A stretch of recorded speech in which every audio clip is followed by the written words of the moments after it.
3 tips bagi orang tua bagaimana merespon sikap-sikap negatif yang sudah terlanjur diperankan oleh anak-anaknya. Assalamualaikum warahmatullahi wabarakatuh. Bersama dengan Abdul Rais Certified Hypnotherapy. Bagi teman-teman yang baru menemukan channel ini, jangan lupa subscribe dan nyalakan loncengnya, karena akan ada video-video berikutnya yang lebih memberdayakan, video-video yang dahsyat materinya, yang bisa teman-teman ambil ilmunya dari video ini, sehingga bisa membuat tindakan teman-teman ataupun Bapak Ibu lebih baik lagi ke depannya. Berbicara tentang anak terkadang sangat luar biasa. Nah, saya mempunyai tips bagaimana merespon anak-anak yang sikapnya negatif. Pada umumnya terkadang orang tua merespon dengan hal-hal yang negatif. Artinya apa?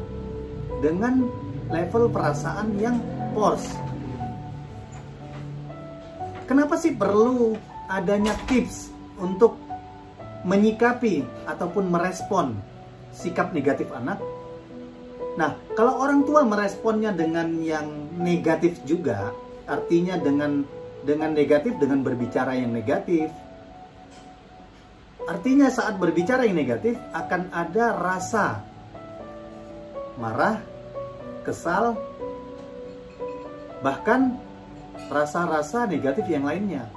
Nah, ini sangatlah berperan penting terhadap faktor kehidupan kita ke depannya. Karena apa yang kita ucapkan adalah doa. Apa yang kita rasakan, feel, adalah doa. Banyak di luar sana orang yang mengatakan dalam YouTube, dalam ilmu-ilmu pembelajaran, doamu adalah rasamu. Jadi kalau seseorang berdoa, berafirmasi, berkata-kata, haruslah disinkronkan dengan rasa yang luar biasa, yang nyaman, yang rileks. Kalau meminta sesuatu seolah-olah yang sudah ada. Nah, bagaimana realisasinya terhadap sikap anak yang negatif tadi? Terkadang memang tidak mudah ya untuk melakukan kita berada di vibrasi tenang dan rileks. Artinya level perasaan kita di power, di atas. Apa itu? Kita cinta terhadap anak kita. Misalnya anak kita marah, anak kita bersikap negatif, bagaimana kita tenang? Kita tersadarkan dirinya untuk selalu bersikap, berpikir, merasakan, oh, anak saya ini kan terlahir belum mendapatkan parenting yang baik. Jadi wajar di pikiran bawah sadarnya belum banyak hal-hal positif yang ditanamkan, sehingga ia saat apapun mudah marah. Artinya anak-anak ini mempunyai luka batin. Kita sebagai orang tua,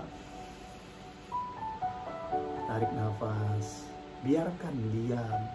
Kita pancarkan dari perasaan kita, sikap kita yang cinta. Ini anak kita loh. Namun kalau kita balas dengan yang negatif juga, yang level perasaannya force, artinya kita memancarkan hal-hal negatif, kita tambah marah. Akhirnya apa? Kita marah, ya pasti marah. Namun kalau kita diam, oke nak, sebaiknya begini loh. Tenang dulu nak. Jadi solusi yang pertama adalah bagaimana orang tua menyadarkan dirinya tetap berada di level perasaan rileks dan tenang. Rileks dan tenang artinya apa? Bapak, Ibu, teman-teman sebagai orang tua sudah memancarkan energi ke semesta yang akan direspon kembalinya seperti apa yang kita pikirkan dan apa yang kita rasakan. Cinta. Sehingga keberuntungan-keberuntungan itu datang. Ingat, kata-kata dan rasa kita adalah doa. Jadi solusi pertama adalah rileks dan tenang. Karena itu bukan hanya terpancarkan ke anak kita, tapi terpancarkan ke semesta. Kita mengundang keberuntungan-keberuntungan datang. Makanya kebanyakan orang ada yang kesialan datang walaupun dia sudah berdoa banyak. Karena apa? Karena saat ia menghadapi, merespon sikap-sikap negatif pada anak, ia tidak bersikap yang rileks dan tenang. Artinya berada di level perasaan yang power, cinta kasih, damai, pencerahan. Ya, jadi solusi pertama adalah bagaimana tetap tenang dan rileks, diam, banyak pengetahuan, belajar, beli buku, baca buku, nonton YouTube. Bagaimana caranya menghadapi? Tetap praktek kalau kita sudah mempunyai pengetahuan tentang parenting, cara mendidik anak yang baik. Itu solusi yang pertama.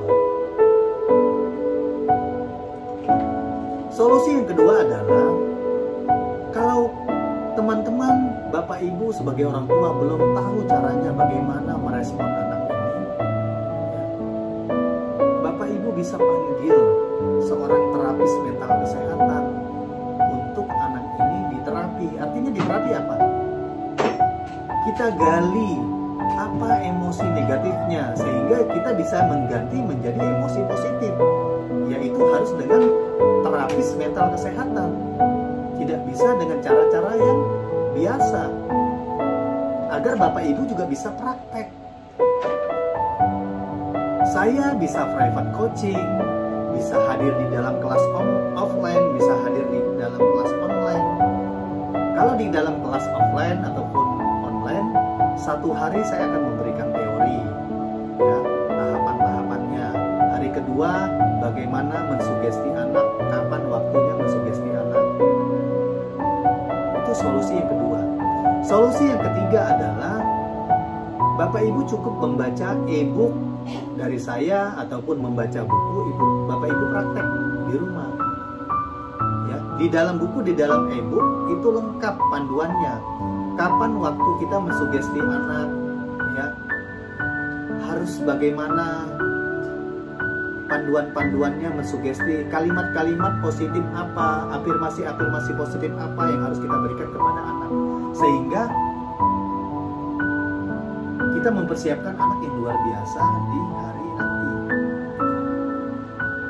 Kenapa sih pentingnya anak? Ya itulah, karena anak-anak inilah yang akan membantu kita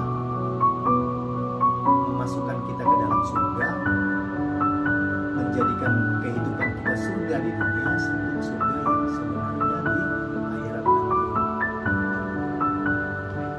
Jadi anak yang kita inginkan atau anak yang tidak kita inginkan itu tergantung dari kita mendidik anak-anak kita. Oke, jangan lupa like, comment, and share. Semoga video ini inspiratif bagi kita semua, terutama bagi pribadi saya sendiri.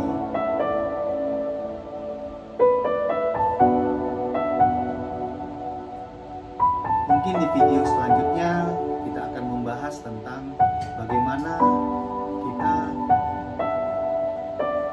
membuat diri kita lebih nyaman, lebih rileks, mempersiapkan anak yang lebih baik, yang lebih dahsyat.